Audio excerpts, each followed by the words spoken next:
Financial freedom mindset. What's up, people? Today I'm talking about why you should save money. Of course, there's a lot of reasons why you should save money, but today I'm only talking about 5. My number one reason that I think you should save money is because of a family emergency. There's always going to be some kind of family emergency or friend emergency, but that's just life. You can't run away from it. You can't hide from it. These are stuff that happen unexpectedly at any time. When my son was younger, he had to have an operation done on him. The insurance would not cover the entire operation. So his mom and I had to come up with the money. We had the money, so the longer my son took to have the surgery, the worse it would be for him. So immediately as we found out, our next question to the doctor is, when can you guys do the surgery? We booked it immediately because we had the available funds to pay what the insurance wasn't going to cover so he can have the operation, because it wouldn't be fair to my son to walk around with the problem that he had because his dad was irresponsible with the finances. So I always look at that as a learning lesson, that I was glad that I had the money so I can take care of the operation, because I wouldn't want my son to walk around in some kind of pain because I was irresponsible with the finances. He only can rely on his mom and I, his family. So we have to not live by emotions, but live by logic. So that's why my number one reason is I believe that people should save money. Number 2, just in case you lose your job. As we know, at any moment, anything can happen, and we seen or we experienced somebody losing their job. Like I said before, when the recession was hitting around, I'm assuming 12 or 13 years ago. I'm not sure how long it's been, but it's been a while. It was a Monday morning, and I was working at a company, and that morning they let go at least maybe 30% of the people that they had working there with no time in advance, unexpected. They walked in Monday, they all went into a meeting, and they let 30% of the people go. And those people were highly upset. And it was a Monday morning, and then they was complaining like, hey, why didn't they give us a warning and this and that? You got to come to realization that it's a business. They're not your family, they're not your friends. They don't care about your family, they don't care about your friends. If they're not making money and you're not producing money for them, they can fire you, and they will fire you. They're not your friends. Just like I'm not their friend. I'm not their family. If a better opportunity comes somewhere else, I will be gone. That's how they think, and that's how we must think. So a lot of people be like, oh man, I've been here 10, 15 years and they do me like this and this and that. It does not matter to them. They are a business. Y'all make a contract. If I have this work, I'm going to pay you this amount, and I need you to do this and this. So in their mind, if there is no work, they don't need to pay you. They're not going to give you free money. So just in case you lose your job, you need to have some money saved that can get you and your family by until you find another job. So a good 3 to 6 months of your monthly expenses is good to have. It's like an emergency fund, because it's a good peace of mind, a great peace of mind, when you understand that if you lose your job at any moment, if you just want to quit, or if you get fired, or if you make a mistake at work, that you have months before you need to see more income. So that's another reason I believe that you should save money. 2 is just in case you ever lose your job. Number 3, the reason I love to save money, and I believe people should save money too, is not to be stingy with money and selfish with money, but also because you can help people. See, if you only have $1 and somebody needs to borrow $1, it'll be very hard for you to give it to them. So if I have $10 and somebody needs $1, I can give them $1 because I have enough. Even after I give them the $1, I still have $9 for myself. And as we all know, as you get older, the money starts to get, you start to need more money. So instead of when you're younger, your friend might ask you for, I don't know, $1, and you have $10, you could give them $1. As you get older, that dollar becomes $10, and you should have $100. You could give them $10. As you get a little more older, that $10 will become $100, and you should have $1,000. So you could let them hold $100, and it won't really affect your life. But if you only have $100 and a person needs or wants $100, it's going to be very hard for you to give them $100. So for my life, I like to help people that help themselves. So like I have a little sister, she's 19, and she had a little car accident. And she was going to school and she was going to college, and she was also working. So the little accident probably set her back. But I like to help people who help themselves. So due to the fact she was doing all the right things, I went and bought the parts for her car to get it fixed, and her father fixed it. But that's just an example of me wanting to help people who help themselves. But let's pretend her parts for the car, I just use little, let's say if it was $100 and I only had $100, or if I was negative, if I was in debt, I wouldn't be able to help her because I would be putting myself in a more burdened position than I already have. But let's say if I had $1,000 and she only needed $100 to help her get her car back on the road, I can give her $100 and it doesn't affect me. Now I have $900. I still have enough saving that it will not affect me.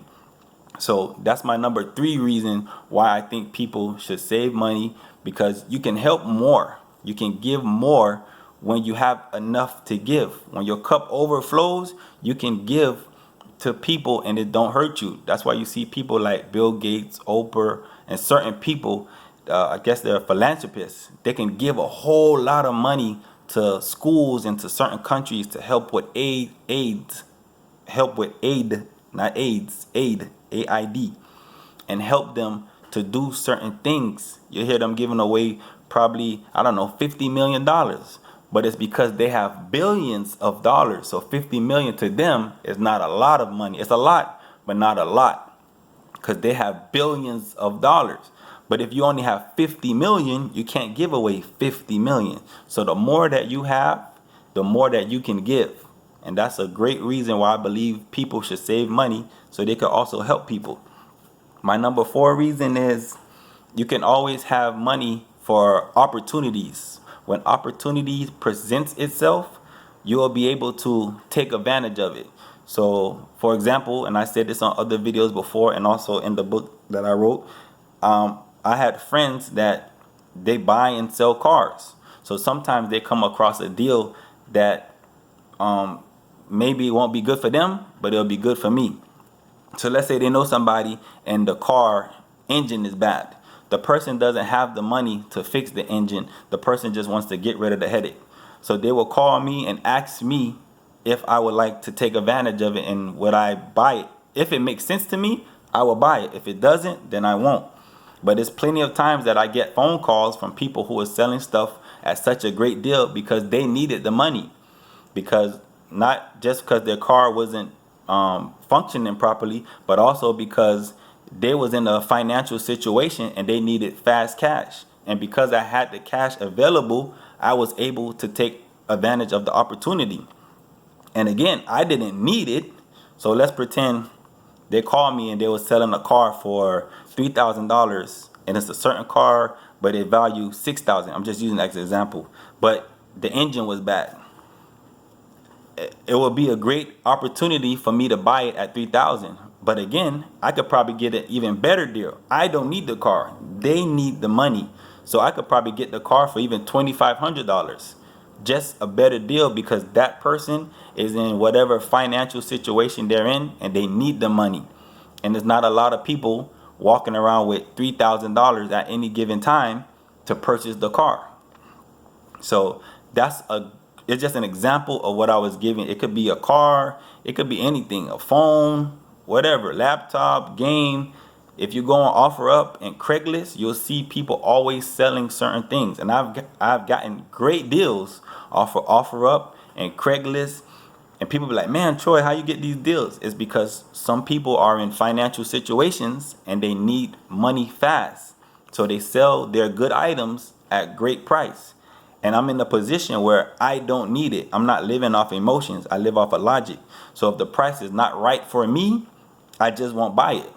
And a lot of times people say no, they're not going to sell certain things at that price. And I understand. And I'm not going to buy it at a certain price. So we just agree to just go our separate ways. But some people, they'll come back and be like, hey, man, I'm selling it for $100. But hey, man, if you have 50, if you still, are you serious? You could bring me the $50 today and you can have the GoPro. I bought a GoPro for like $50. And when I showed my friend, he was like, man, she didn't know what she had.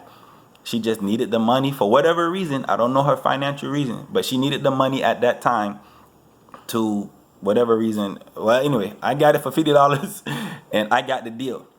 But of course, as you know, better deals, the more money, because everybody has $50. So let's say you have a deal, maybe somebody's selling a car that's worth $8,000, but they need $5,000 immediately. You go, you bring your mechanic, you check it out, and everything good with the car. You could come up on a real good deal because you have access to cash that a lot of people don't have just laying around. So that's just an example, and that's my number 4 reason why I believe you should save money. My 5th reason is it's a great example for your kids and for the next generation. Every day, let me not say every day, almost every day, I always speak to my son about money. At least one time a week, or I don't know, 3-4 times a week.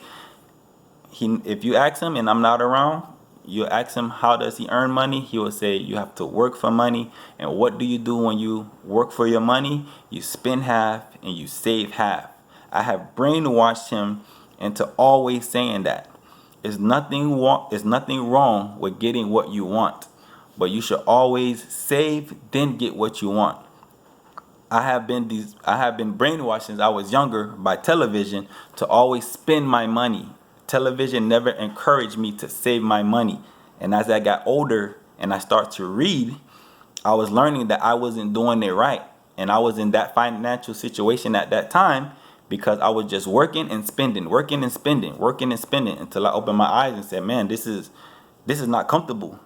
The next check, if I don't get a next check or if I get fired, I could lose everything. So I just made it my goal to always put it inside my kids, to always tell them, earn money, invest your money, spend your money. Have a good time with your money. You deserve everything you're supposed to get. But first, you have to earn it and save and then spend. So when I go to the bank and my son, he earned his money and he have to save money, even when somebody give him money for his birthday, let's say somebody give him $50, 25 going in his savings account. The other 25 he can spend and enjoy and buy what he want.